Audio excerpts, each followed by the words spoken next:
Chapter 15. By the time the men returned, the sun was pale fire splattered across the western sky, and the shadows had turned into dark fingers that crawled quickly across the land. Megan turned the rifle over to Ben and sank on the step, her legs too weak to hold her up. The marshal took the prisoner into custody and roped Nape's arms to his sides and tied him to one of the supports of the barn for safekeeping till morning, when the two of them could set out to the jail at the county seat. Finally, Megan felt Ben's strong arms lifting her on to her feet. "Oh, Ben, Emma, the baby's on the way." "Nelda told me," Ben said. "I hurried inside first thing to make sure no one had been injured." "Will she be all right?" Megan couldn't seem to stop shivering. "Of course," Ben answered, but his face was tight with worry. Will clapped a hand on Ben's shoulders. "Women take charge of these things. Up to us to stay out of their way and wait. Believe me, they know what they're doing." They walked into the house, the marshal following, and Megan said, "Emma has a pot of soup. It should be ready." "Good." The marshal patted his stomach. "I could use a hot meal." Megan looked up at Ben timidly. "Could I talk to Emma first?" "I don't know," Ben said helplessly. "Maybe after the baby gets here." "Oh, please," Megan begged, "just for a minute." Ben thought for a moment and said, "It won't hurt to ask." He knocked on the door of the bedroom and talked in a low voice to Nelda. Finally, he turned and smiled at Megan. "Emma wants to see you, too," he said. "Go on in. Nelda says she's resting comfortably right now." Megan ran to the room and dropped to her knees by Emma's side. Emma, flushed and damp with perspiration, smiled and said, "You look so worried, Megan. Don't be afraid. Everything's going to be fine." "The baby? Even though it's not supposed to arrive in another 2 weeks, it's a large baby. I'm sure it's old enough to be born. It'll be healthy and strong." She patted Megan's arm. "You're so brave. I'm so proud of you." Megan sighed. "I was terribly afraid, and I told Mr. Napes I would shoot him." She shuddered. "I wouldn't have. I couldn't. I had to make him think so, though, so I lied to him. You told that lie to save us. Don't let it bother your conscience." Megan laid her head against Emma's arm and held her hand tight. "I did give some thought to all the things you told me about bad luck and the gypsy," she said, "and I think I understand now. You were right. The gypsy woman had an excuse I could hide behind. I could let myself be good and angry at the gypsy for making me a bad penny, and then I wouldn't have to be angry at anyone else. A lot of unhappy things have happened, and it was easy for me to blame the gypsy for all of them." "It's not wrong to be angry," Emma said. "I know that now. I was very angry at Coley Napes." Megan paused, a smile flickering on her lips. "It felt good. It gave me the strength to keep that heavy rifle aimed down." For a moment Megan paused, and then she spoke again. Her voice was softer. "I guess deep inside I was angry when Da died. I was angry with Mike for being a pickpocket, and angry at Ma for sending us away. But I loved them, and I couldn't." She raised her head and smiled at Emma's eyes. "I have learned this much," she said. "There's more to getting to where you're going than just knowing there's a road. Will you help me with the rest?" "Oh, Megan," Emma said, twisting to wrap her arms around Megan. "I love you dearly."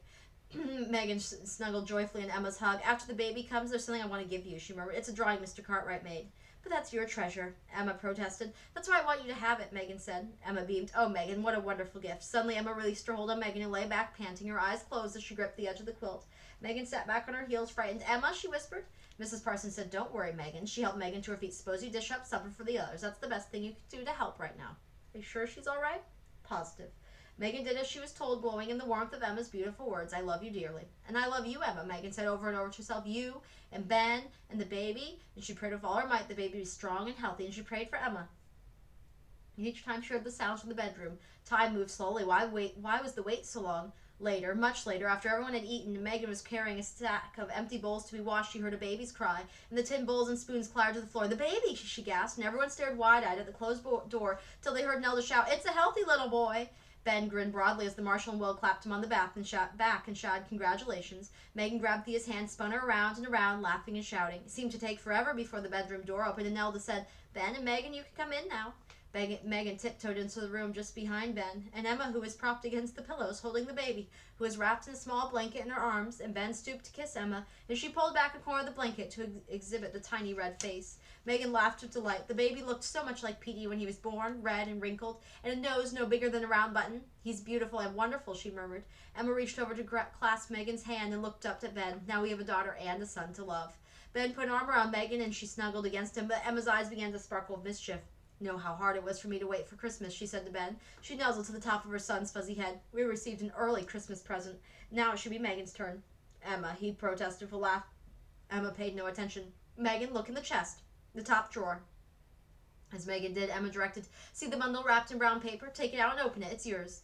Megan carefully unwrapped the paper to find a cloth doll with black button eyes and an embroidered smile. Dressed in a pink flowered dress and a white apron, she was the most beautiful doll Megan had ever seen. She was the only doll Megan had ever held. As Megan looked at Emma, she couldn't find the words to tell her all that was in her heart, but Emma seemed to understand. "Merry Christmas, little daughter," she said. Tenderly, Megan cradled the doll the same way Emma held her baby. It was almost Christmas, and Megan knew that there would be times during the holiday when she would ache for her brothers and sisters and Ma. But she had Ben and Emma and the new little baby in her life now, and she loved them just as dearly as they loved her. She hugged the doll and grinned at Emma. "It's a very Merry Christmas," Megan said.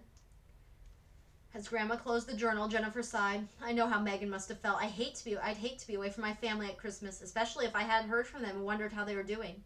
"Megan heard from them," Jeff said. "Remember the letters from her mother and Mike and Francis?" Jennifer wrapped her arms around her legs, hugging her knees. "But not Danny and Peg," she said. She turned to Grandma. "Why didn't they write Megan?" "Maybe they didn't know how," Jeff said. "But someone could help them. What about their new mother, Grandma? Couldn't she write a letter for them?"